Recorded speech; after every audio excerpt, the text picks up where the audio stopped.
Et c'est dimanche matin sur Radio J. Et le dimanche matin, on est avec Vladimir Fedorovski. Bonjour Vladimir.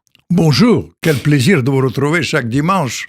Plaisir partagé sur Radio J comme chaque dimanche matin et de façon hebdomadaire. Donc on se retrouve avec vous pour l'histoire de la Russie et de l'URSS. Comment le passé peut éclairer le présent. Vladimir Fedorovski, vous êtes écrivain, ancien diplomate russo-ukrainien. Votre dernier ouvrage, c'est un pont entre la France et la Russie, Napoléon face à la Russie aux éditions Balland. Alors aujourd'hui, on évoque un épisode de l'histoire russe qui est particulièrement marquant, qui va particulièrement intéresser nos auditeurs sur Radio J. C'est Alexandre III et les Juifs et ces fameuses lois de mai, des lois qui imposent une politique systématique de discrimination qui bannit les Juifs de toutes les zones rurales et des villes de moins de 10 000 habitants, même dans la zone de résidence. Ce sont des lois, les lois de mai en Russie, qui sont signées le 15 mai 1882.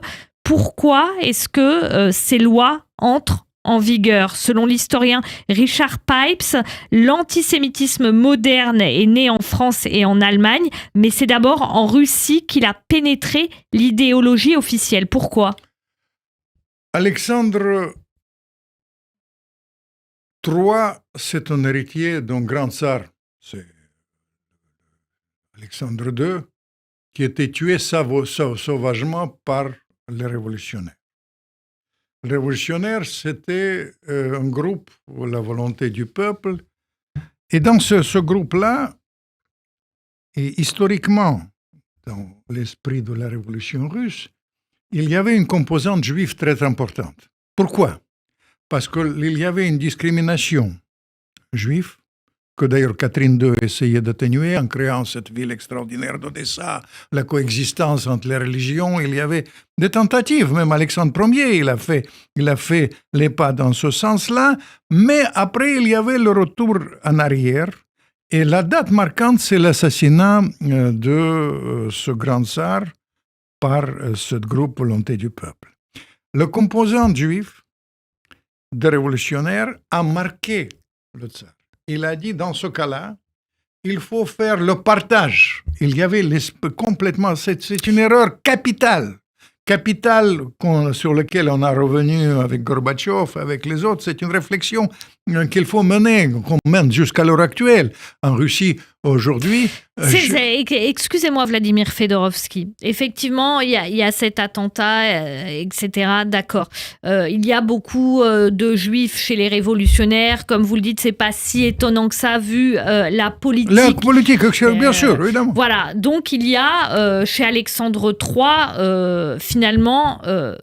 probablement un prétexte utilisé parce qu'il s'est passé pour s'en prendre aux Juifs. Alexandre III, est-ce que c'est le créateur de l'antisémitisme d'État en Russie?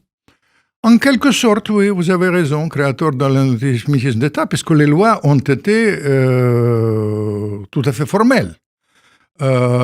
Pour les Juifs ont été éliminés, non seulement ils devaient vivre dans les zones en dehors des grandes villes, mais surtout pour les études. Pour les études, c'était très difficile. Pratiquement, pour entrer dans l'université, il y avait aussi les limites pour entrer dans l'université. Et ça s'est prolongé longtemps, d'ailleurs. Évidemment, ça s'est prolongé jusqu'à Nicolas II. Et après, évidemment, sous les bolcheviks, il n'y avait pas de ça. Mais après, c'est revenu avec Staline, etc. On va en revenir. Mais cela dit, vous comprenez, il y avait une conversation. Parce qu'Alexandre II, il y a beaucoup d'aspects dans son action. Il faut dire que Poutine, il en dehors de cet aspect, puisque Poutine, il est plutôt attaché... Vous disiez tout à l'heure, Vladimir Poutine, il s'identifie beaucoup à Alexandre III. Et Alexandre III, c'est ces fameuses lois de mai. On l'a vu. Non, pour Poutine, il ne faut pas faire raccourci. Non, mais on l'a vu depuis le début de la guerre.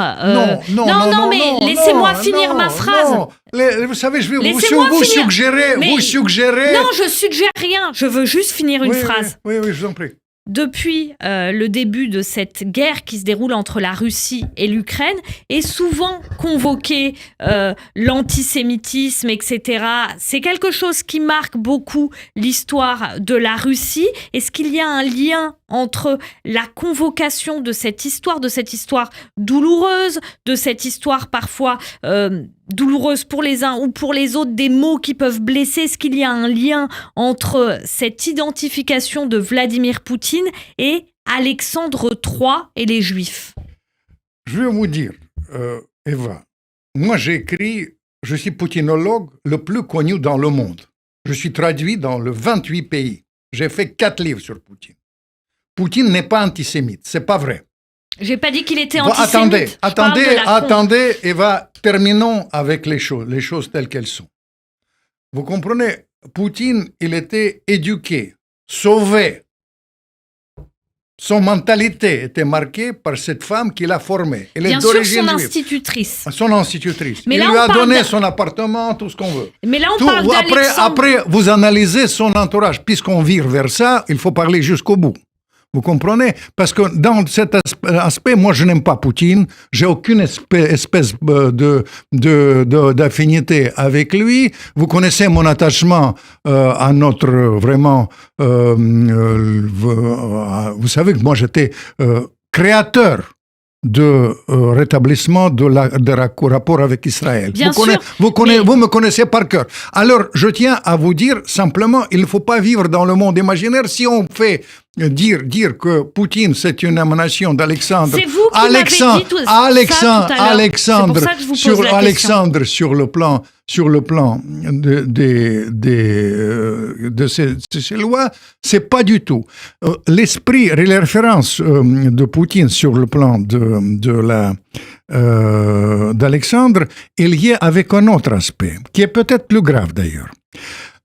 Alexandre, c'était quelqu'un qui a basé son action, Alexandre III, sur 3 mots. C'est l'esprit national, le nationalisme, qui va souvent avec l'antisémitisme, bien sûr, d'où vient.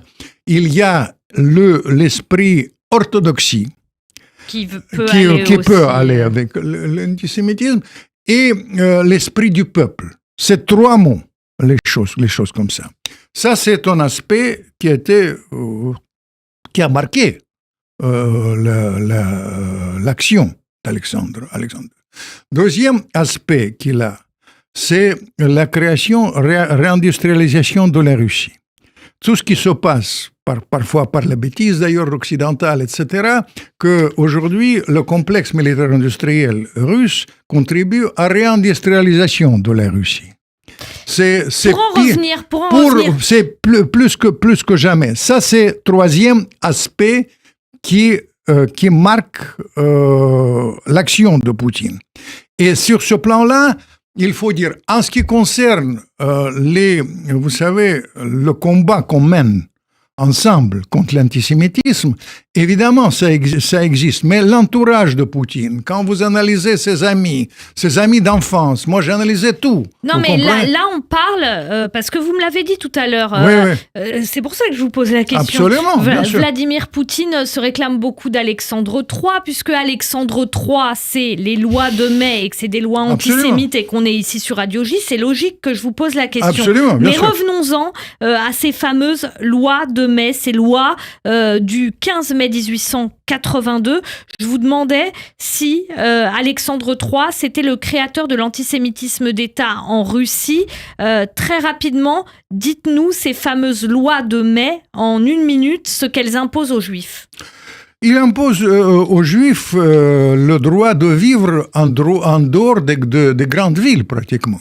C'est-à-dire, il y avait des zones où ils doivent vivre en dehors de ça. La plus grande erreur de la civilisation russe, peut-être, c'était ces lois-là.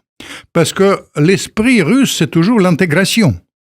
Association des grands aristocrates venus de régions différentes avec l'establishment russe. Tandis que quand vous faites les séparations, vous créez des divisions inévitables. En quelque sorte, la révolution de 1917 était engendrée par ça. Si on va en parler, par ces lois-là, Bien sûr. parce que vous savez, les Juifs d'office, ils ont été. Il y avait dans un de mes livres, j'ai publié une conversation étonnante avec son plus grand ministre. On va y revenir. Voilà, On va y revenir, Vladimir Fedorovski, donc qu'on retrouve bien sûr dimanche prochain.